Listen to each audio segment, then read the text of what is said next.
तो हमारा last part abruptly and हो गया था। हम लोग यहाँ पे थे।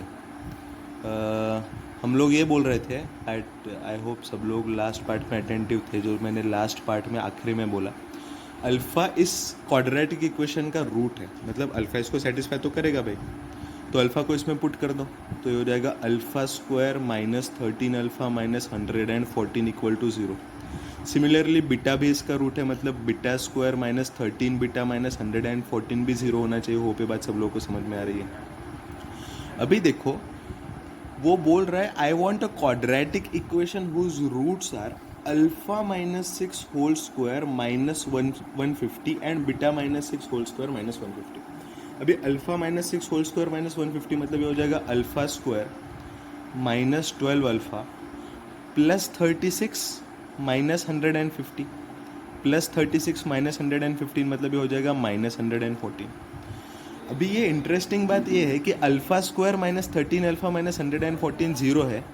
इसी का मतलब है कि alpha square minus 114 equal to 13 alpha हो जाएगा। बात समझ में आ रही है सब लोग? अल्फ़ा स्क्वायर माइनस 114 ये क्वांटिटी हो जाएगी 13 अल्फ़ा, मतलब ये इफेक्टिवली हुआ 13 अल्फ़ा माइनस 12 अल्फ़ा। मैं यहाँ से निकाला ये इक्वल टू 0 था, मतलब अल्फ़ा स्क्वायर माइनस 114 हुआ 13 अल्फ़ा। अल्फ़ा स्क्वायर माइनस 114 को मैंने 13 अल्फ़ा पुट किया, 13 अल्फ़ा माइनस 12 अल्फ़ा मतलब ये हुआ अल्फ़ा। बात समझ में आ रही है? मतलब दिखने में तो बहुत बड़ी क्वांटिटी लग रही है कि alpha minus 6 whole square minus 150 ये कोई बहुत बड़ी क्वांटिटी है, लेकिन इफेक्टिवली ये अल्फ़ा ही है। सिमिलरली कहने से जो beta minus 6 whole square minus 150 है ना, वो भी घुमा फिरा करके सेम कैलकुलेशंस करके बीटा ही आने वाला है। मतलब ही हैज आस्क्ड अस, घुमा फिरा करके उसने यही पूछा है tell me the quadratic equation whose roots are alpha and beta. अभी जिसका रूट्स अल्फा और बीटा है वो क्वाड्रेटिक इक्वेशन तो हम लोग को पहले से ही पता है, तो आंसर हो जाएगा original equation X square minus 13x minus 114 equal to 0। Hope ये बात सब लोग समझ पा रहे हैं। तो भाई ये हुआ क्वेश्चन नंबर 34। आगे बढ़ते क्वेश्चन नंबर 35 पे। मॉड्यूलस से रिलेटेड क्वेश्चन है। Set of all real values of x for which x square plus x is greater then mod of x plus 2। ऐसे सारे रियल वैल्यूज ऑफ x चाहिए जिसके लिए x स्क्वायर प्लस x का value mod of x plus 2 से बड़ा हो। लेकिन हम लोग को ये बात समझना चाहिए कि मॉड ऑफ x का एक डेफिनेशन नहीं है, मॉड ऑफ x के तो दो डेफिनेशन है। मॉड x होता है x when x is greater than और इक्वल टू 0, और मॉड x होता है minus x when x is less than 0। Hope ये बात सब लोग को समझ में आती है। अभी कहने से सिमिलरली x के जगह पे मैं अगर x प्लस 2 पुट करता हूँ तो मॉड ऑफ x प्लस 2 भी दो डेफिनेशंस देगा, विच is nothing but x plus 2 when x plus 2 is greater than और इक्वल टू 0। देखो x को x प्लस 2 से रिप्लेस कर रहे हैं तो हर जगह पे रिप्लेस करना पड़ेगा, इधर भी करना पड़ेगा, इधर भी करना पड़ेगा, इधर भी करना पड़ेगा। And it will be minus of x plus 2 when x plus 2 is less than 0। अच्छा, मैं इसको यहाँ पे फिर से लेकर के आता हूँ, तो ये हो जाएगा mod of x plus 2 equal to x plus 2। x plus 2 greater than और इक्वल टू 0 मतलब ये x इज ग्रेटर देन और equal to minus 2। x is greater than और इक्वल टू माइनस 2 तभी ये applicable. And it will be minus of x plus 2 when x plus 2 is negative, मतलब when x is less than minus 2। Hope ये बात सब लोगों को समझ में आ रही है। मतलब देखो इस इनइक्वालिटी को सॉल्व करना है ना, तो एक केस में सॉल्व नहीं होगा क्योंकि ये खुद ही दो केसेस में बटा हुआ है, तो इनइक्वालिटी सॉल्व भी दो केसेस में होगी। कौन से दो केसेस में सॉल्व होगी? x इज ग्रेटर देन और equal to 1 case and x is less than minus 2 second case. Case one हम लोग लेते हैं x इज ग्रेटर देन और इक्वल टू माइनस 2। अभी देखो जब x इज ग्रेटर देन और इक्वल टू माइनस 2 होता है तब मॉड ऑफ x प्लस 2 का वैल्यू x प्लस 2 होता है। मतलब उस पर्टिकुलर केस में इनइक्वालिटी बन जाएगी x square plus x is greater then x plus 2। X तो दोनों साइड से कैंसिल हो जाएगा, मतलब वो हो जाएगा X square greater than 2। X square minus 2 is positive, X minus root 2 into X plus root 2 is greater than 0। अभी तो आप लोगों को वेविकर मेथड आता है, वेविकर पे प्लॉट करो माइनस रूट 2 और प्लस रूट 2।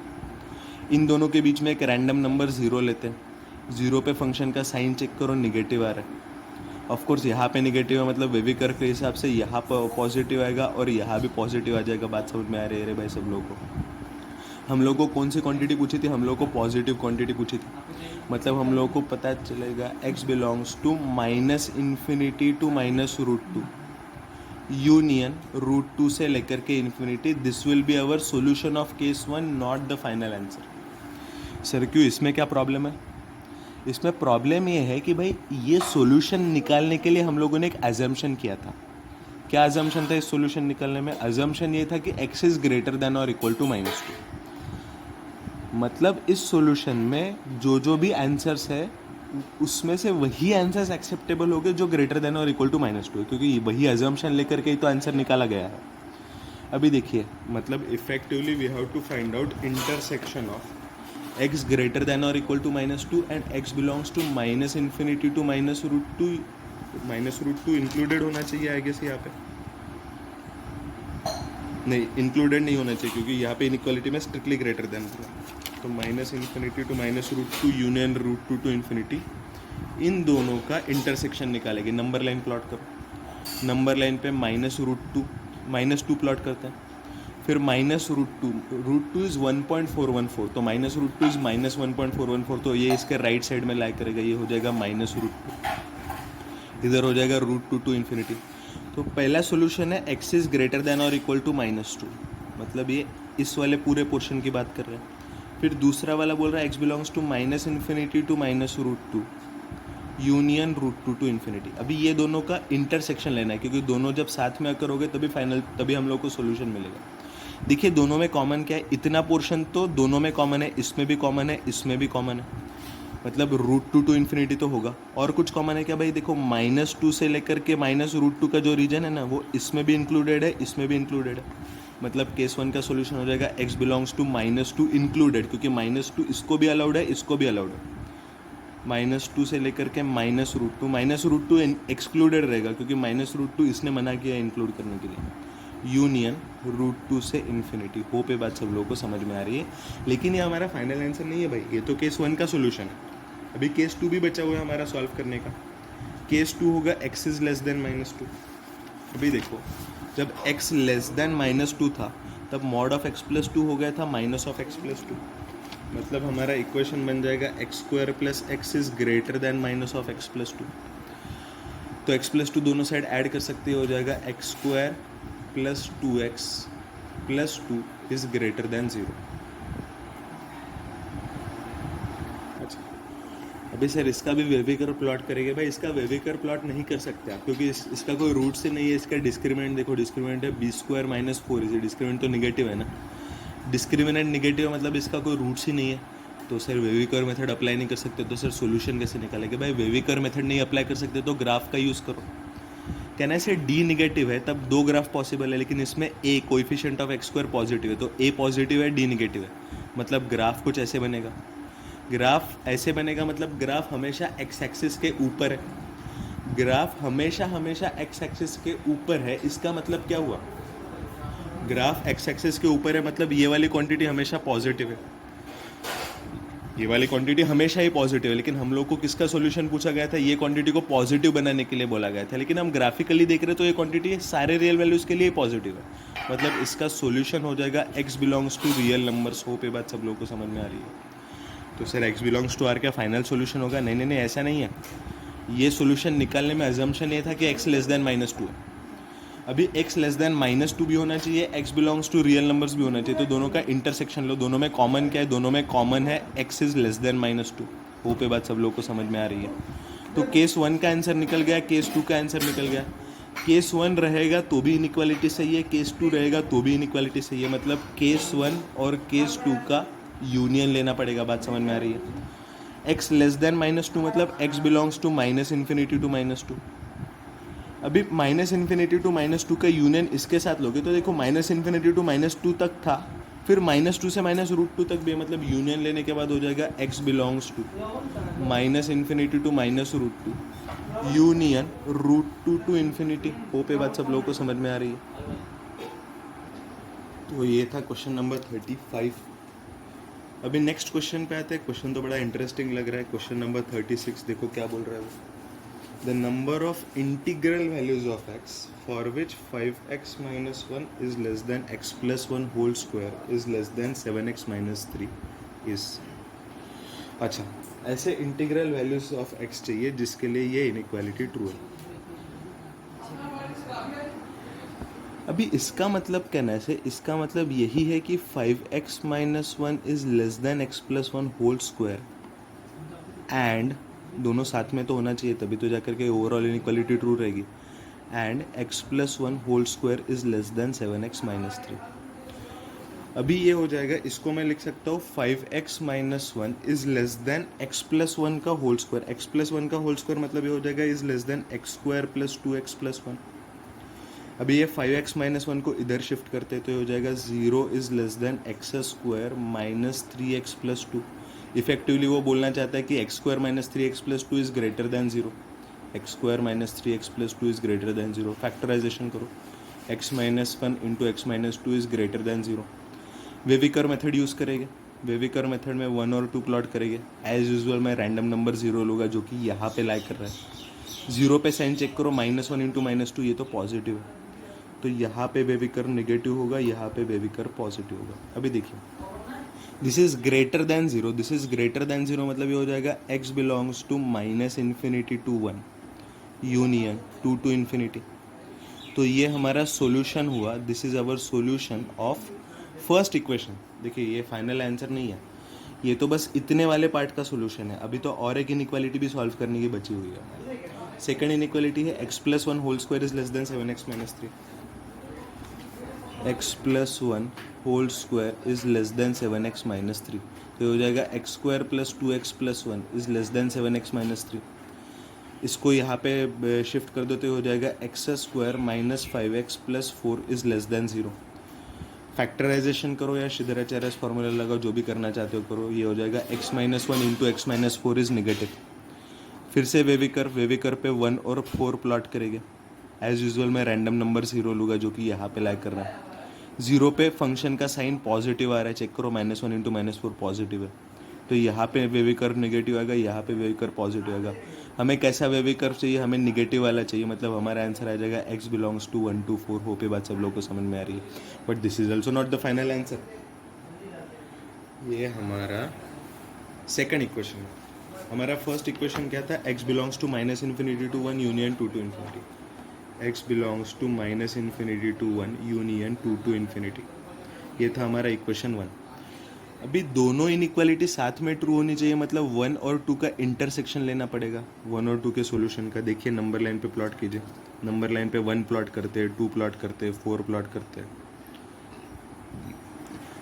1 to 4 के बीच में सेकेंड इनइक्वालिटी का सॉल्यूशन लाई कर रहा है। फिर माइनस इन्फिनिटी टू 1 और ऑफ कोर्स 1 एक्सक्लूडेड है, 4 भी एक्सक्लूडेड पॉइंट है, 2 भी एक्सक्लूडेड पॉइंट है। और 2 टू माइनस इन्फिनिटी टू 1 और 2 टू इन्फिनिटी के बीच में फर्स्ट इनइक्वालिटी का सॉल्यूशन ला कर। अभी हम लोग को फर्स्ट और सेकंड में कॉमन चाहिए। देखो इसके साथ तो कुछ कोई भी कॉमन नहीं आ रहा है, इसके साथ यहाँ पे कोई कॉमन नहीं है, लेकिन इसका और इसका कॉमन पार्ट आ रहा है 2 से लेकर के 4 तक, मतलब x बिलोंग्स टू, लेकिन 2 भी एक्सक्लूडेड था, 4 भी एक्सक्लूडेड था, तो फाइनल सॉल्यूशन आएगा x बिलोंग्स टू 2 to 4। होप सब लोगों को इंटरसेक्शन नंबर लाइन से कैसे निकाला जाता है ये समझ में आ रहा है। x belongs to 2 to 4 is our solution. 2 to 4 both are excluded. अच्छा अभी वो पूछ रहा है कि इस रेंज में कितने इंटीग्रल वैल्यूज लाइक करें। See he is not asking me just values of x, he is asking me integral values of x। तो 2 to 4 के बीच में कितने इंटीजर्स है सर? 2 है, 3 है, 4 है भाई, लेकिन 2 तो अलाउड ही नहीं है, 2 तो एक्सक्लूडेड है। 4 भी अलाउड नहीं है, 4 भी एक्सक्लूडेड है, मतलब एक ही इंटीजर इन दोनों के बीच में, which is nothing but x equal to 3। तो आंसर क्या आएगा? नंबर ऑफ इंटीग्रल वैल्यूज पूछा है तो नंबर ऑफ इंटीग्रल वैल्यूज होगा 1। होप ये बात सब लोगों को समझ में आ रही है। ओके फिर आगे बढ़ते हैं क्वेश्चन नंबर 37 का। इंटरेस्टिंग क्वेश्चन है। The number of solutions of the equation mod of x minus 1 minus mod x equal to 1, ऐसा उसने पूछा है हम लोग को। Is x belongs to this, ऐसा उसने पूछा है। ओके ऑफ कोर्स मैं इसको 2 मेथड से सॉल्व कर सकता हूँ। We will solve it by 2 methods. एक अलजेब्रिकल मेथड होगा, एक ज्योमेट्रिकल मेथड होगा। Method 1 algebraical method. अभी देखो मॉड एक्स का जो डेफिनेशन होता है, आप हम लोगों ने पहले ही देखा था ना कि मॉड एक्स होता है x when x is greater than और equal to 0, it is minus x when x is less than 0। और मॉड ऑफ एक्स माइनस 1 होता है x minus 1 when x minus 1 is greater than और equal to 0। समझ में आ रहा है सब लोग? And it is minus of x minus 1 when x minus 1 is less than और इक्वल टू 0। मतलब ये है एक्स ग्रेटर देन और इक्वल टू 1 और ये है एक्स लेस देन 1। मतलब देखिए मॉड एक्स का डेफिनेशन 0 के अराउंड स्प्लिट होता है और मॉड ऑफ x माइनस 1 का डेफिनेशन 1 के अराउंड स्प्लिट होता है. मैं नंबर लाइन पे 0 भी प्लॉट करता हूँ, 1 भी प्लॉट करता हूँ. देखो नंबर लाइन पे सिर्फ 0 प्लॉट करता था तो नंबर लाइन दो हिस्सों में डिवाइड होता है, 0 के लेफ्ट वाला, 0 के राइट वाला. जैसे मैंने 0 और 1 दो चीज़ें प्लॉट की, नंबर लाइन 4 हिस्सों में 3 हिस्सों में डिवाइड हुआ. 0 के लेफ्ट वाला, 0 और 1 के बीच वाला और 1 के राइट वाला. होप ये बात सब लोगों को समझ में आ रही है. अच्छा, अभी मैं कहना से इसका नंबर लाइन 3 हिस्सों में डिवाइड हुआ है, मतलब ये इक्वेशन का सॉल्यूशन भी 3 केसेस में निकलेगा. Case 1 is x is less than 0. अच्छा, x लेस देन 0 अगर मैं लेता हूँ, x 0 से अगर छोटा रहा तो उस केस में क्या होगा. x अगर 0 से छोटा है तो कहने से x 0 से छोटा है मतलब x 1 से भी तो छोटा है, implies x is less than 1 also. अभी x 0 से छोटा है मतलब मॉड x का वैल्यू हो गया -x. x 1 से छोटा है मतलब मॉड ऑफ x माइनस 1 का वैल्यू हो जाएगा minus of x minus 1 which is nothing but 1 minus x. बात समझ में आ रही है सब लोगों को.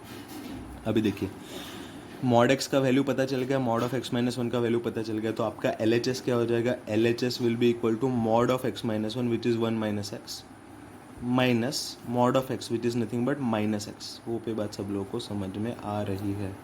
तो ये हो जाएगा equal to 1 minus X, minus of minus X मतलब प्लस एक्स, तो ये दोनों कैंसिल हो जाएगा. LHS इक्वल टू 1 हो गया. लेकिन भाई RHS भी तो 1 है ना, LHS भी 1 है, RHS भी 1 है, मतलब ये इक्वालिटी हमेशा सेटिस्फाइड है. होप ये बात सब लोगों को समझ में आ रही है. देखो LHS इक्वल टू RHS कोई कंडीशन पर बेस्ड नहीं है कि मतलब x का वैल्यू यही होगा तो LHS इक्वल टू RHS होगा. x का वैल्यू कुछ भी होगा तो LHS और RHS तो हमेशा सेम ही है. तो सर बहुत अच्छा, इसका आंसर तो आना चाहिए x बिलोंग्स टू R, लेकिन आएगा नहीं.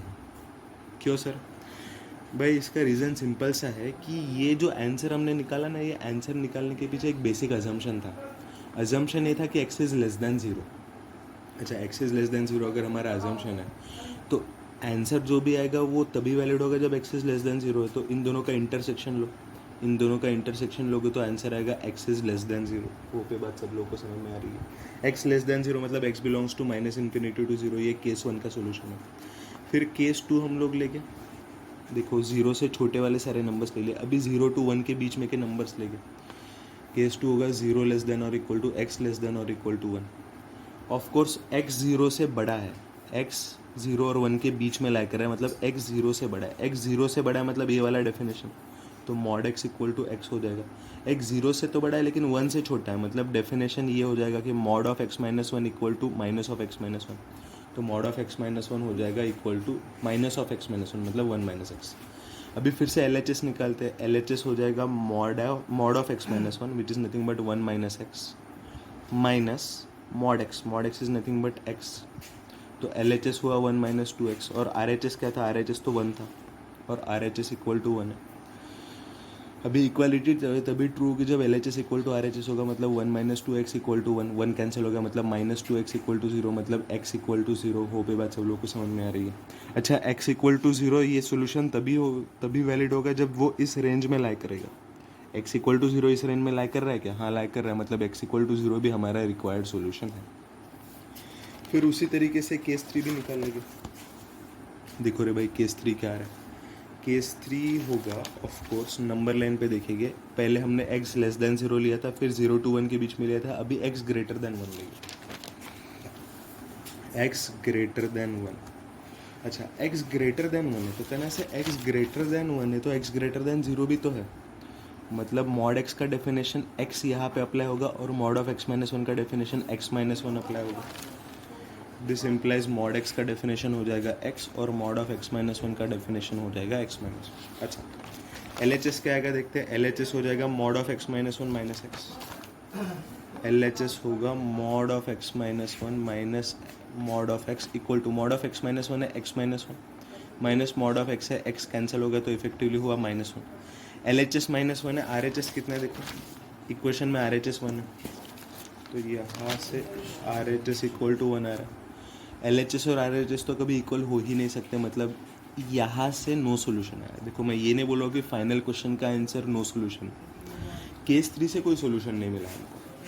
अभी देखो केस 1 भी अलाउड है, केस 2 भी अलाउड है, केस 3 भी अलाउड है, मतलब तीनों का यूनियन लेना पड़ेगा. सबसे पहले minus infinity to 0 where 0 is excluded. उसका यूनियन लेना है x इक्वल टू 0 के साथ, तो फाइनल आंसर क्या हो जाएगा, वो हो जाएगा x belongs to minus infinity to 0 where 0 is included. Second किसने 0 इंक्लूड करवाया, होप ये बात सब लोगों को समझ में आ रही है। लेकिन ये तो भाई था method 1 which was algebraical method. अभी मेथड 2 होगा geometrical method. Geometrical do you remember जो मॉड एक्स ज्योमेट्रिकली क्या होता है, मॉड एक्स क्या होता है ज्योमेट्रिकली, मॉड एक्स होता है distance between x and 0, hope ये बात सब लोगों को याद है। और मॉड ऑफ एक्स माइनस ए क्या हुआ करता है, वो होता है डिस्टेंस बिटवीन एक्स एंड ए। तो इस केस में कहने से मॉड ऑफ एक्स माइनस 1 हो जाएगा डिस्टेंस बिटवीन एक्स एंड 1। बात समझ में आ रही है सब लोग? ओके, तो मॉड एक्स का डेफिनेशन पता है, मॉड ऑफ एक्स माइनस 1 का डेफिनेशन पता है। अभी वो इक्वेशन सॉल्व करने के लिए बोल रहा है कि mod of x minus 1 minus mod X equal to 1। Mod ये मतलब distance between X comma 1 minus distance between X comma 0 should be equal to 1। ये इक्वालिटी हम लोग को सॉल्व करने के लिए बोला। ठीक है, x का 1 से डिस्टेंस और x का 0 से डिस्टेंस निकालने की बात चल रही है, तो मैं 0 और 1 प्लॉट करता हूँ। फिर से वही बात है कि नंबर लाइन 3 हिस्सों में डिवाइड हुई है, तो x या तो इधर लाई कर सकता है, या तो इधर लाई कर सकता है, या तो इधर लाई कर सकता है। देखते हैं। अच्छा, x अगर इधर लाई किया तो कहना है x और 0 में का डिस्टेंस को मैं d मानता हूँ। केस 1 टू लेफ्ट ऑफ 0, अगर x to the left of 0 है तो x और 0 का डिस्टेंस d है। अभी इतना डिस्टेंस 1 है, तो कहने से इतना ओवरऑल डिस्टेंस d+1 हो जाएगा। बात समझ में आ रही है सब लोगों को? मतलब distance between x comma 1, x और 1 का डिस्टेंस हो गया d+1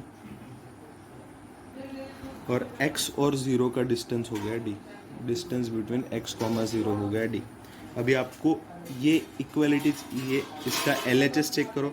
distance between x comma 1 is d+1 minus distance between x comma 0 is d। Cancel होकर के 1 बन रहा है, मतलब LHS 1 बन गया। होप ये बात सब लोगों को समझ में आ रही है। LHS 1 बन गया और RHS भी 1 है। इसका मतलब क्या, x 0 के लेफ्ट में कहीं पे भी लाई करेगा या 0 के ऊपर भी लाई करेगा तो भी ये इक्वालिटी सेटिस्फाई करेगी। मतलब x belongs to minus infinity to 0 is the solution. Simply आ गया। देखो, x का 0 से डिस्टेंस d है, x का 1 से डिस्टेंस 1 प्लस d है। सब्सट्रैक्ट करो तो गिवन इक्वालिटी सेटिस्फाई कर रही है। मतलब x 0 के लेफ्ट में या 0 के ऊपर कहीं पे भी लाई कर सकता है। फिर केस 2 क्या आएगा, x 0 to 1 के बीच में लाई कर रहा है। अच्छा, x अगर 0 to 1 के बीच में कहीं पे लाई कर रहा है तो डिस्टेंस बिटवीन x कॉमा 0 को मैं d मानता हूँ। तो डिस्टेंस बिटवीन x कॉमा 1 कितना होगा, ओवरऑल डिस्टेंस 1 है, ये डिस्टेंस d है, तो ये वाला बचा हुआ डिस्टेंस हो जाएगा 1 माइनस d। हम लोगों का LHS है distance between x comma 1 minus distance between x comma 0। तो distance between x comma 1 minus distance between x comma 0 हो गया 1 माइनस d, तो हो जाएगा 1 माइनस 2d। RHS है इक्वल टू 1, तो हो जाएगा 1 minus 2d equal to 1। Cancel करो, d इक्वल टू 0 आ रहा है। d इक्वल टू 0 मतलब क्या, ये जो नंबर x है ना, उसका 0 से डिस्टेंस 0 है। अभी नंबर का 0 से डिस्टेंस 0 है, मतलब नंबर 0 पे कोइंसाइड कर रहा है। मतलब x equal to 0 is the solution बोलना चाह रहा है, लेकिन x इक्वल टू 0 को हम ऑलरेडी इंक्लूड कर चुके हैं, तो केस 2 से कोई नया सोल्यूशन नहीं मिला। फिर केस 3 देखिए। केस 3 में मेरा x 1 के राइट में लाई करेगा। अभी मैं 1 और x में का डिस्टेंस d मानता हूँ। Distance between x comma 1 equal to d मानता हूँ। तो इतना डिस्टेंस d हो गया और इतना डिस्टेंस 1 है, तो कहने से x का 0 से डिस्टेंस d+1 हो जाएगा। x का 0 से डिस्टेंस d+1 हो जाएगा। आपको निकालना है distance between x+1 minus distance between x comma 0, तो ये हो जाएगा distance between x comma 1 minus distance between x comma 0 equal to कितना होगा, d minus of d+1 which is nothing but -1। तो भाई LHS की क्वांटिटी -1 है, RHS की क्वांटिटी 1 है, तो ये तो कभी इक्वल हो ही नहीं सकते। मतलब केस 2 ने भी कोई सोल्यूशन नहीं दिया, केस 3 ने भी सोल्यूशन नहीं दिया। तो जो सोल्यूशन है वो केस 1 का ही है, which is nothing but minus infinity to 0। Hope ये बात सब लोगों को समझ में आ रही है। तो ये तो था geometrical solution of question number 37। अभी देखिए क्वेश्चन नंबर 38। क्वेश्चन नंबर 38 में क्या बोल रहा है वो, x belongs to -5 to 7, x -5 और 7 के बीच में लाई कर रहा है। देन मॉड ऑफ x -2 का रेंज पूछा है उसने। मॉड ऑफ x -2 का रेंज पूछा है। ओके, इंटरेस्टिंग चीज़ है। सब लोगों को मॉड x का ग्राफ याद है क्या? मॉड x का ग्राफ कुछ ऐसे ही हुआ करता था ना। ये मॉड x का ग्राफ है, तो कहने से मॉड x माइनस ए का ग्राफ भी हम लोगों ने याद ही रखा था। वैसे देखो, मॉड x का ग्राफ 0 के ऊपर मिलता था, हम लोगों ने देखा था कि मॉड ऑफ एक्स माइनस ए का जो ग्राफ होता है ना, वो x इक्वल टू ए पे मिलता है, तो ये मॉड ऑफ x माइनस ए का ग्राफ है। लेकिन हमको मॉड ऑफ x माइनस ए नहीं पूछा, mod of x minus to पूछा है। तो mod of x minus two के ग्राफ के लिए ये दोनों ग्राफ एक दूसरे को x इक्वल टू टू पे मिलेंगे। बात समझ में आ रही है भाई सब लोगों को? अच्छा, ये x इक्वल टू जीरो है, ये x इक्वल टू टू है, लेकिन x के सारे रियल वैल्यूज़ हम लोग को बोले ही नहीं गए। ये तो mod of x minus two का ग्राफ है, x के सारे रियल वैल्यूज़ नहीं पूछे गए।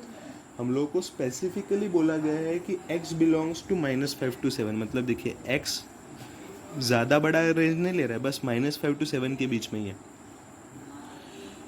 अभी ये -5 के ऊपर हम लोग, अभी देखो x इक्वल टू -2 पे ग्राफ का वैल्यू कितना आ रहा है? -5 -2 -7 का मॉड, मतलब यहाँ पे ग्राफ का वैल्यू 7 आ रहा है।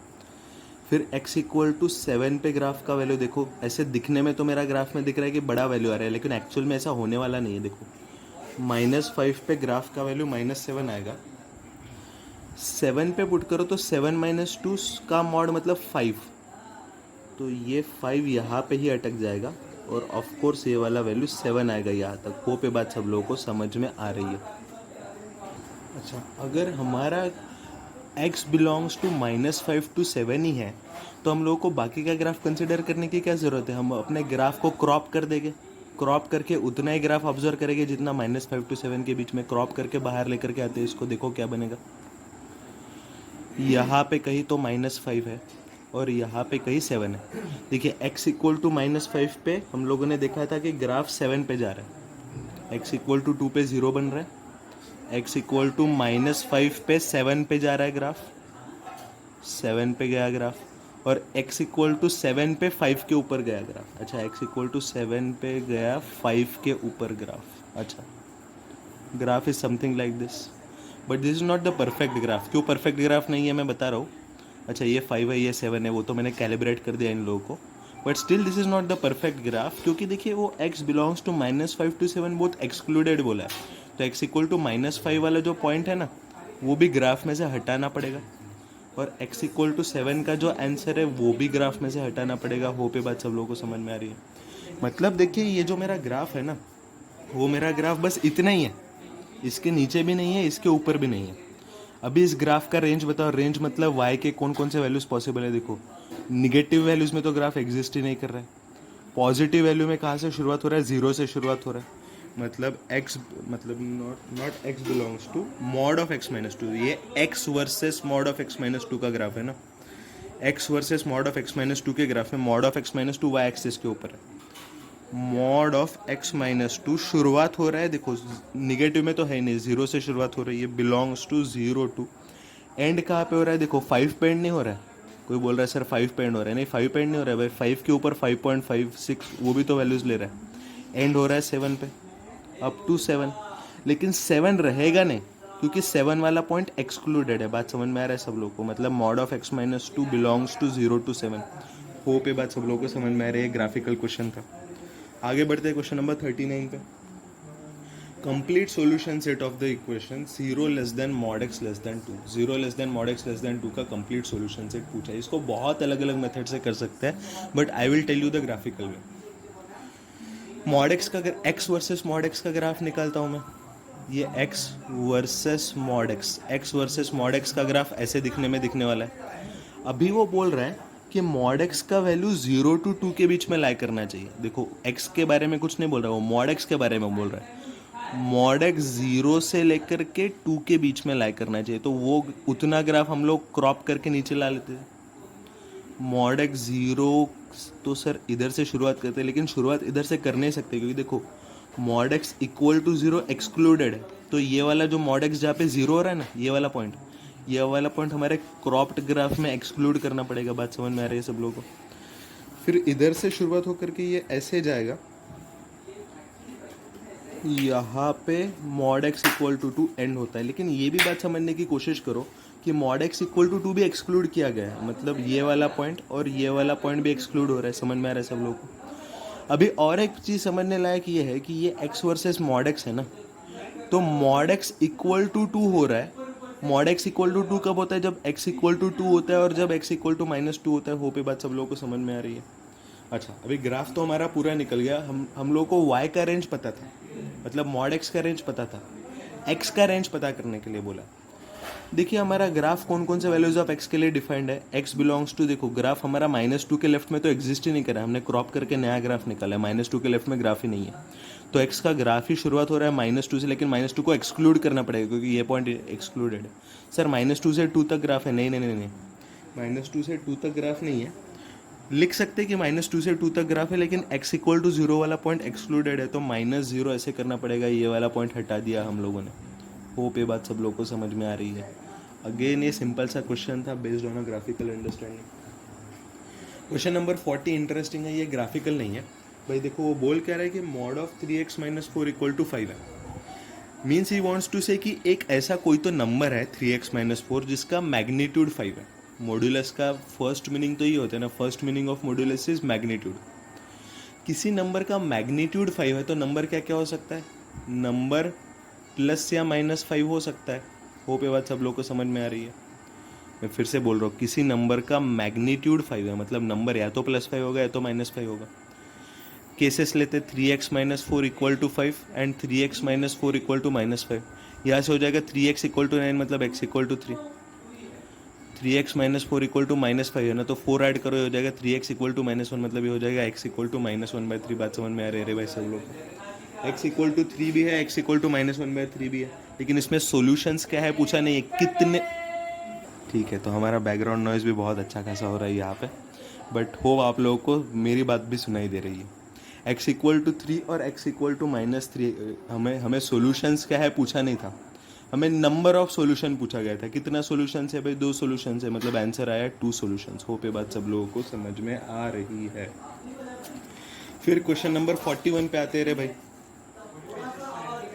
क्वेश्चन नंबर क्या बोला गया इक्वेशन में?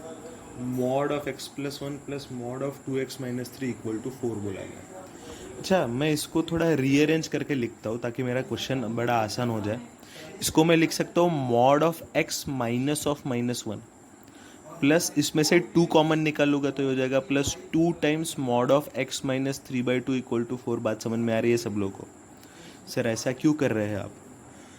ये बात समझो कि मॉड x का डेफिनेशन x इक्वल टू 0 के अलॉन्ग स्प्लिट होता है।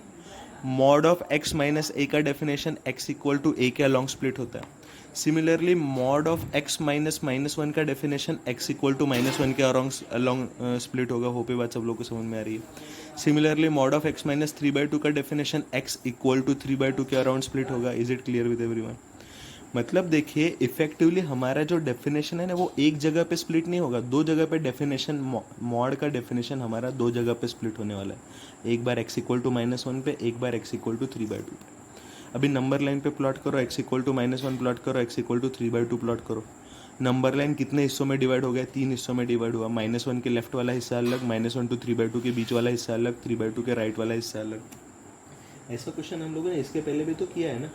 कहा गया रे भाई, क्वेश्चन 37 में वही तो किया था हम लोगों ने। इसमें मैं बस एल्जेब्रिकल मेथड ही बताऊंगा आप लोगों को, क्योंकि इसमें एल्जेब्रिकल मेथड ज़्यादा आसान जाएगा। ऑफ कोर्स मैं केस 1 लूँगा। Case 1 is x is less than -1, x less than और लेस देन -1 बोलो, लेस देन और इक्वल टू -1 बोलो। मैं अभी के लिए लेस देन -1 लेता हूँ। अभी ये बात समझो कि x अगर -1 से छोटा है तो x 3/2 से भी तो छोटा होगा। x अगर -1 से छोटा है तो मॉड ऑफ x + 1 का डेफिनेशन क्या होगा? वो निगेटिव वाला डेफिनेशन होगा, क्योंकि -1 से छोटा है ना, तो ये मॉड ऑफ x + 1 निगेटिव में ओपन होगा, दैट इज -x + 1 के तरीके ओपन होगा। अगर वो ग्रेटर देन और इक्वल टू -1 होता है तो एज इट इज ओपन होता है। अभी x 3/2 से भी छोटा है तो mod of x - 3/2 as it is open नहीं होगा, निगेटिव के तरीके ओपन होगा, मतलब हो जाएगा -x - 3/2। बात समझ में आ रही है सब लोग? अभी इक्वेशन दिया है हम लोगों को mod of x + 1 plus 2 times mod of x - 3/2 equal to 4। अभी मॉड ऑफ x + 1 खुद ही माइनस ऑफ x + 1 है, तो हो जाएगा -x + 1 प्लस 2 टाइम्स, प्लस ये हो जाएगा 2 टाइम्स मॉड ऑफ x - 3/2 का डेफिनेशन है -x - 3/2 इक्वल टू 4। क्या हो रहा है? ये नेगेटिव साइन को मैं बाहर ले जाके इक्वल टू -4 को दे देते तो ये हो जाएगा x+1 plus 2x-3 equal to -4। तो ये हुआ 3x-2 इक्वल टू -4। 2 ऐड कर दो दोनों साइड तो हो जाएगा 3x equal to -2, x equal to -2 divided by 3, x equal to minus, सही किया हम लोगों ने, 3x-2 इक्वल टू -4। तो ये हो जाएगा 3x equal to -2, x equal to -2/3। अच्छा, ये x इक्वल टू -2/3 है, this can't be the final answer. This answer will be valid only if x is less than -1, क्योंकि आंसर निकला ही ये एजम्पशन से गया है कि x लेस देन -1 हो। अभी देखो ये -1 नंबर लाइन पे प्लॉट किया, -2/3 मतलब -0 पॉइंट समथिंग, तो -2/3 यहाँ पे लाई करेगा। -2/3 तो -1 से बड़ा है, लेकिन होना चाहिए था -1 से छोटा अगर इस कंडीशन को सेटिस्फाई करता। तो मतलब x इक्वल टू -2/3 आंसर आया, लेकिन कंडीशन को सेटिस्फाई नहीं कर रहा है, मतलब इसको फाइनल आंसर में कंसीडर नहीं कर सकते हैं। होप ये बात सब लोगों को समझ में आ रही है। फिर से केस 2 आएगा। केस 2 होगा 0 -1, एक बार -1 से छोटा लिया, अभी -1 to 3/2 के बीच में लगे, -1 लेस देन और equal to x less than और इक्वल टू 3/2। अभी देखो x -1 से बड़ा है, x इज ग्रेटर देन और इक्वल टू -1, मतलब x+1 ग्रेटर देन और इक्वल टू 0 है, मतलब mod of x+1 as it is open होगा x+1 के तरीके। फिर x इज लेस देन और इक्वल टू 3/2 है, मतलब x-3/2 निगेटिव है, मतलब mod of x-3/2 negative sign देकर के ओपन होगा, मतलब ये हो जाएगा 3/2 - x। बात समझ में आ रही है सब लोगों को। फिर से ये वाले इक्वेशन में ये सब वैल्यूज पुट करेंगे तो मॉड ऑफ x+1 है x+1 plus 2 times mod of x-3/2 हो गया 3/2 - x इक्वल टू 4, मतलब ये हुआ x+1 plus 3 - x+1 plus 3 - 2x equal to 4। x - 2x is -x, -x+4 equal to 4, मतलब -x इक्वल टू 0, मतलब इफेक्टिवली हुआ x इक्वल टू 0। लेकिन x इक्वल टू 0 तो सोल्यूशन तभी एक्सेप्टेबल है जब इस रेंज में लाई कर रहा है। हाँ, लाई कर रहा है क्या इस रेंज में, देखिए -1 to 3/2 में 0 लाई करता है, मतलब ये वैलिड सोल्यूशन है। बात समझ में आ रही है सब लोगों को। हमेशा सोल्यूशन निकालने के बाद चेक करना पड़ेगा वो ओरिजिनल कंडीशन को सेटिस्फाई कर रहा है या नहीं। फिर सिमिलरली केस 3 क्या आएगा, x ग्रेटर देन 3/2। अभी x 3/2 से बड़ा है तो x -1 से भी तो बड़ा होगा, x -1 से बड़ा है, मतलब मॉड ऑफ x+1 हो जाएगा x+1 as it is open होगा। x 3/2 से भी बड़ा है, मतलब x - 3/2 भी एज इट इज ओपन होगा, ये हो जाएगा x - 3/2। फिर से ये इक्वेशन में वैल्यूज पुट करते हैं तो मॉड ऑफ x+1 हो गया x+1 plus 2 times mod of x - 3/2। Mod of x - 3/2 is x - 3/2 only in this case, तो ये हो जाएगा 2 टाइम्स x - 3/2, मतलब प्लस 2x - 3 इक्वल टू 4 दिया था क्वेश्चन में, तो ये हुआ 3x - 2 इक्वल टू 4, मतलब 3x इक्वल टू 6, मतलब x equal to 2। But wait a minute, this can't be the answer. This can be the answer provided it satisfies the original condition. x equal to 2 क्या 3/2 से बड़ा है क्या? हाँ ज़रूर है, मतलब x इक्वल टू 2 भी वैलिड सोल्यूशन है। होप ये बात सब लोगों को समझ में आ रही है। केस 1 ने कोई सोल्यूशन नहीं दिया, केस 2 ने x इक्वल टू 0 दिया, केस 3 ने x इक्वल टू 2 दिया। तीनों का मिला जुला करके सोल्यूशंस मिला x इक्वल टू 0 एंड 2, मतलब फाइनल सोल्यूशन आया x इक्वल टू 0 एंड 2। वो पे बात सब लोगों को समझ में आ रही है। Sir x belongs to 0 comma x equal to 0 to 2 क्यों नहीं बोला भाई? 0 to 2 का मतलब होता है 0 और 2 के बीच में के सारे वैल्यू सेटिस्फाई कर रहे हैं। ऐसा तो नहीं हो रहा है इस केस में, सिर्फ 0 और 2 सेटिस्फाई कर रहे हैं, मतलब ये वाले ब्रैकेट से डिनोट करना पड़ेगा। देखो ब्रैकेट्स का मीनिंग अलग अलग है। होप ये बात सब लोग को समझ में आ रही है। ये हमारा हुआ क्वेश्चन 41 तक। अभी क्वेश्चन 42 ऑनवर्ड्स हम लोग नेक्स्ट पार्ट में कंटिन्यू करेंगे।